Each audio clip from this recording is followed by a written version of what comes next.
Pete, the doctor told me I can be discharged in 3 days or so. What? Really? Yes. Of course, there will be lots of rehab coming ahead. Still, I'm so happy for you, Helen. You can finally sleep in your own bed. It's been 3 months since I was home last. It was a long 3 months. This was all my fault. I told you to stop it, honey. I'm glad it was me and not you. Besides, we were lucky no one else got hurt from the crash. But you are bound to a wheelchair now because of me. I can't tell you enough how sorry I am. I know being sorry won't cut it. Hey, you've apologized enough already. I really don't blame you or anything.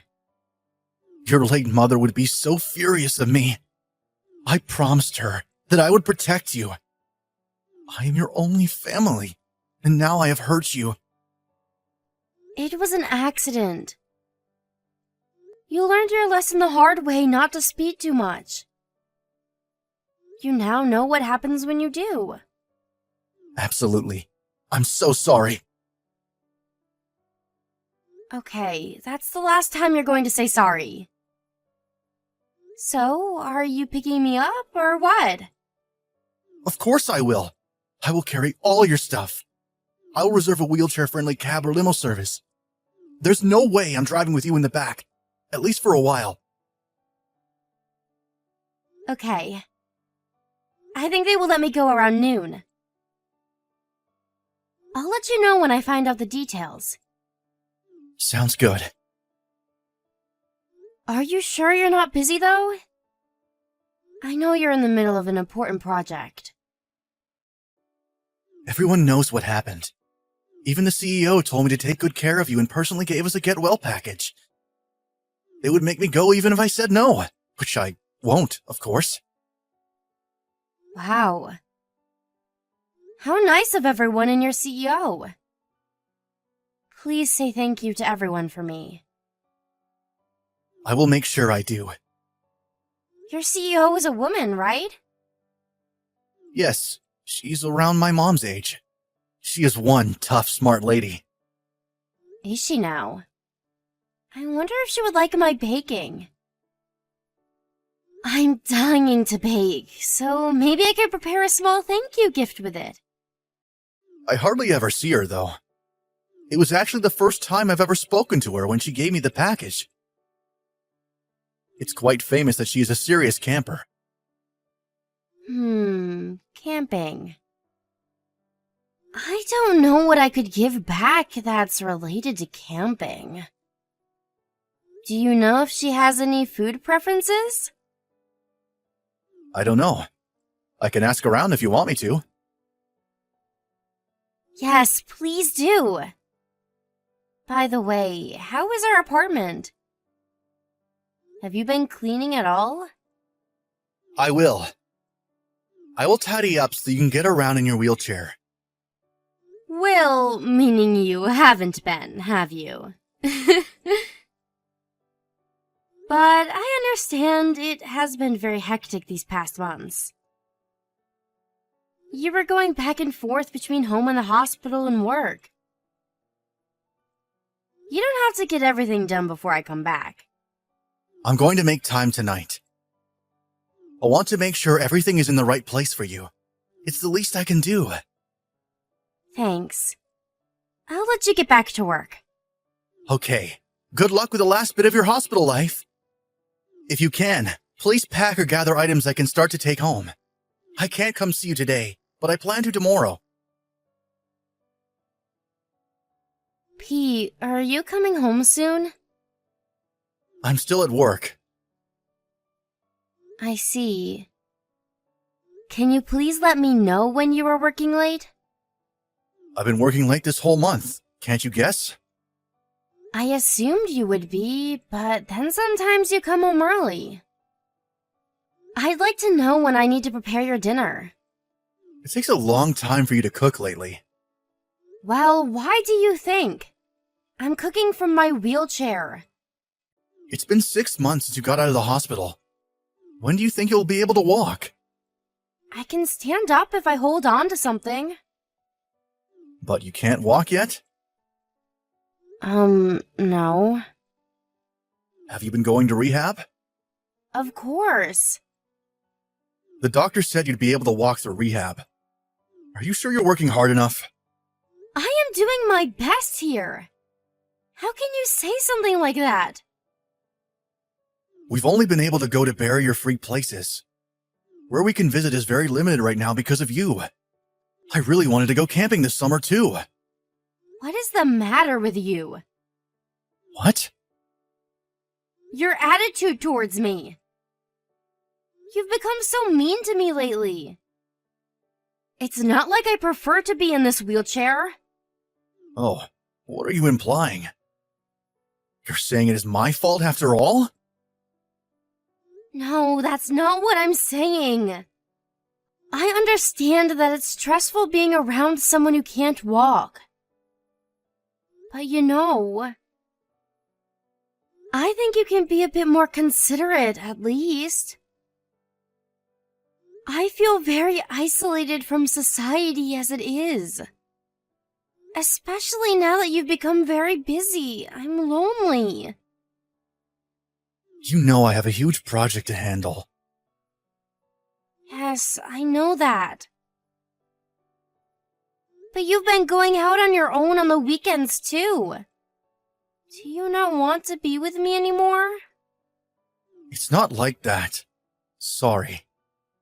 I've been overwhelmed with everything that's been going on. I didn't mean to be so hard on you. It's okay. I understand. You are a very outgoing person, so not being able to move around freely must have been very stressful for you. Yes, but it can't be helped. I should have managed my feelings a little better. It's not your fault, Helen. I'm sorry. Hey, let's go camping. Huh? I don't think that's possible. Of course it is. There are many camping resorts nowadays. We can find one that is handicap friendly. I mean, I would still need a lot of help from you. I will gladly help. Okay then. We'll go as soon as your project settles down a bit. I will handle the booking and packing. Are you sure you want to go? Yes, I am. I want you to be able to enjoy summer, and I need to get out too. It would be a good opportunity for me to learn how to get around outdoors. Thank you, Helen. I know I'm being selfish. You are not being selfish, Pete. Besides, I'd prefer for us to have a good time together than to have our marriage fall apart. Don't you agree? Our marriage wouldn't fall apart. It felt like it was going to soon. You were never home and hardly spoke to me. I was starting to think you might be interested in someone else. Someone else? No way! I guess I still feel very guilty of what happened to you. And that guilt turned into stress, and I took it out on you. Sorry, Pete, I'm joking. I know my wheelchair life is troublesome for you. So I was just a little worried. It's not troublesome, Helen. Anyway, I will be quite busy with my project for another couple of weeks. But I think I can take some days off next month. Okay, great. Oh, and dinner tonight? No thanks. I'll grab something to eat here. Okay. I'll be heading to bed soon. Don't work yourself too hard. What is going on, Pete? Where are you? Why did you leave me here? I thought we were headed to the resort. I don't even know where I am, and it's getting dark. No one is around. Please come and get me. Tell me, Helen. How much battery do you have left on your smartphone? Huh? Oh my god, I only have 1%! Why? I had it charged all night. Your charger was probably loose. Why are you laughing? You threw me off the car in the middle of the woods. You didn't even leave me my wheelchair. Your wheelchair would get you nowhere in those woods anyway. Pete, come back. Did I do something? Please, I'm begging you. You should crawl back home. What? It would be good training for you. What the hell? How can you joke around? What has gotten into you? I'm not joking. I'm serious. You need to get out of your damn wheelchair already. You're so slow and always in my way. Is that how you've really felt all this time?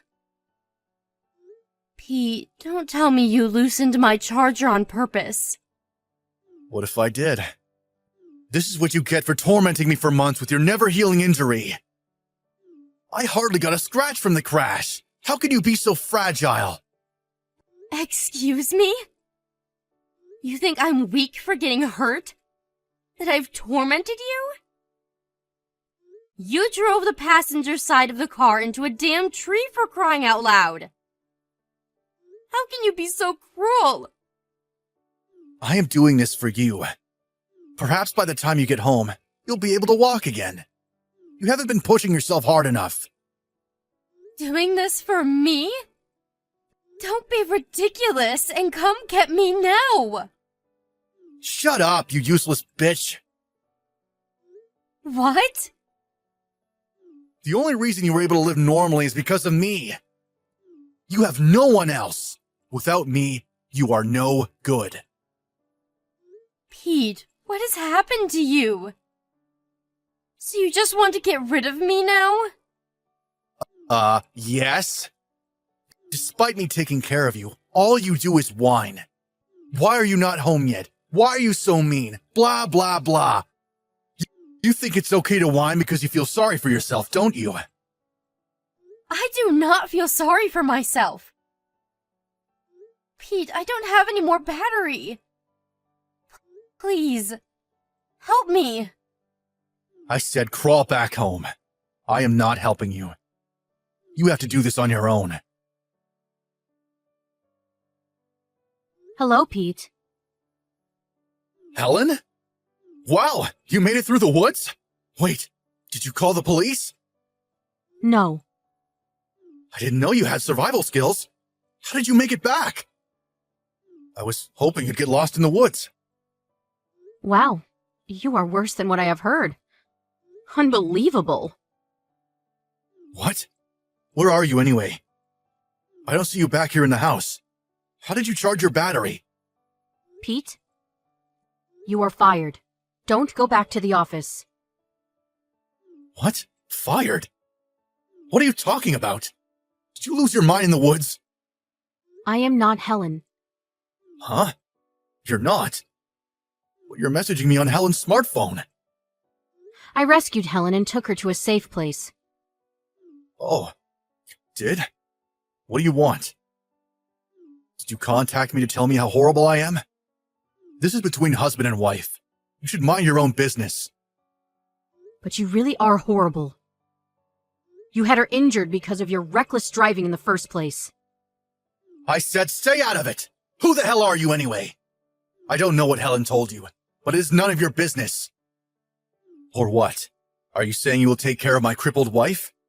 If that's the case, sure, I'm all eyes and ears. Have you been reading what I sent? Huh? I said you are fired. I'm Carla Morrison, your CEO. Miss Morrison? You're joking, right? No, I am not. Why would you have my wife's phone? You have to be told the same thing twice to understand what I am saying? I said I rescued your wife. You do know that I like to spend my free time camping, don't you? Yes, I am aware. I never thought you'd run into my wife in the woods. I hope she hasn't been too much trouble for you. Sincerest apologies. If at all, she is not the reason for trouble. You are. Did you leave her knowing people get lost in those woods all the time? You must have a serious problem. She can't even move without a wheelchair. There is a legitimate reason for all of this. Is there now? I don't know what she has told you, but she hasn't been going to rehab. So I was angry, you see? This was all just a fight between a husband and a wife. I left her because I wanted her to get better. I took her to the hospital myself. Her doctor said she hadn't missed a session since she's been discharged. The reason why she can stand now is because she worked hard. Well, yes, but that's really recent she's become able to do that. Then that means she has been working hard, right? Where is the legitimate reason you were talking about? Besides, you haven't been looking for her this past week. You know, I've had my eyes on you. You've been going to another woman every day you left Helen because you didn't want her anymore. You've misunderstood. I'm not cheating on Helen. This woman is just a close friend. You sleep with all your close friends? Don't make any more excuses, because I have the proof here. Have you forgotten that your own company provides services to the handicapped? I am shocked that my employee has abused his own handicapped spouse. I never meant to abuse Helen. None of this is acceptable. We will be discussing how to deal with you tomorrow at the board meeting. You are to stay put until you get further notice from the office. Wait, please. Mrs. Morrison, I am so sorry. I will never treat my wife the same way ever again. Please forgive me. You don't need to ask me for forgiveness. But you should apologize to your wife. Of course I will. Please reconsider. Hi, Pete. I got my phone back from Miss Morrison. Helen, I am so sorry. There was something wrong with me. Please forgive me. I must have lost my mind from all the stress. I guess you're right about having lost your mind. But that's not a good enough reason for you to leave me out in the woods. I wasn't thinking straight. I made myself believe that you were putting me through hardship. But I was wrong. It's all my fault. Yes, it is. I want to be clear, once and for all. There is no way I would ever forgive you. I'm bound to the wheelchair because of your reckless driving. And on top of that, you left me in the woods while you slept with someone else. Helen, listen to me. I was only seeing someone else because I was weakened from the stress. Don't give me that crap. You must think this is all a joke. Don't you dare tell me about stress. I have been putting myself through painful rehab every week while you are having fun cheating on me. I am truly sorry. I will never see the woman again. I swear to stay by your side. I will support you for the rest of my life. Oh, you swear? Yes. So please, can you tell Miss Morrison not to fire me? I can't lose my job. I will change and never hurt you again. You will be my priority in everything I do. There is no way I am getting back with someone who has tried to kill me. You think I am useless because I have no other family and because I can't walk? I don't think that. I will stay by your side. Please, let me be there for you. Just to note, it never even crossed my mind to divorce you, ever. I think I know why you left me in the woods. It's because you wanted me gone, but even if that didn't work, you thought I would break our marriage. You didn't want to be the bad guy who divorced his crippled wife. You thought it would save your reputation. No, that's not true. I don't believe anything that comes out of your mouth. But yes, since you left me to die, I will divorce you. I won't ever forgive you or spare you any more of my time or feelings. Helen, I'm so sorry. Please, give me another chance. I will not be fazed by you, no matter how many times you say you are sorry.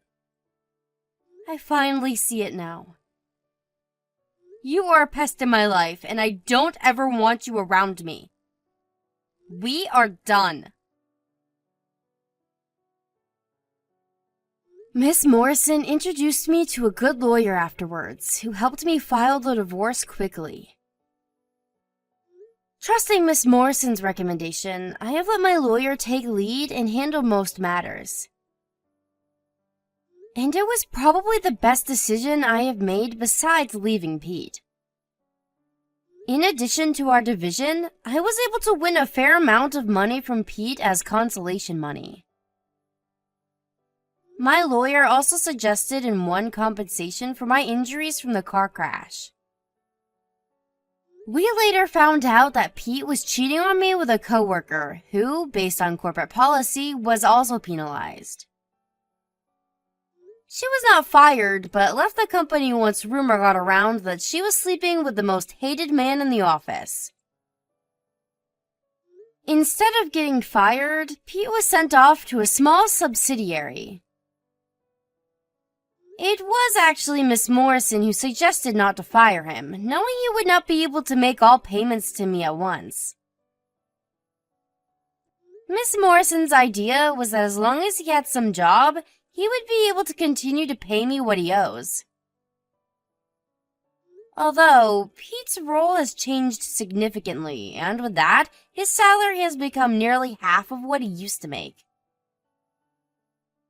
Despite his lowered income, I don't have to check my bank account every month to confirm he is paid. Because Pete agreed with his company and I that part of his salary be paid directly to me in exchange for his job. The last I heard, he is living a very minimal life with the little money that he gets. He must be regretting what he's done to me by now, especially because he had to give up all of his favorite things to do. I hope I will never see him again. After receiving the initial payment from him, I was able to move to a new house near the hospital. It allowed me to concentrate on rehabilitation. Recently, I have become able to walk a little bit with support. Miss Morrison recommended me to a company and helped me land a great job that lets me work from home.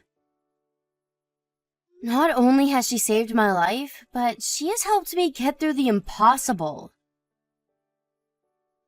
I have told her repeatedly that I want to pay her back somehow, but she insists that I help someone in need instead. Having met an angel like her has become the greatest gift of my life. Just as she taught me, I will make sure to help anyone in need of my help. And I will continue to strive to become a strong, noble woman like her.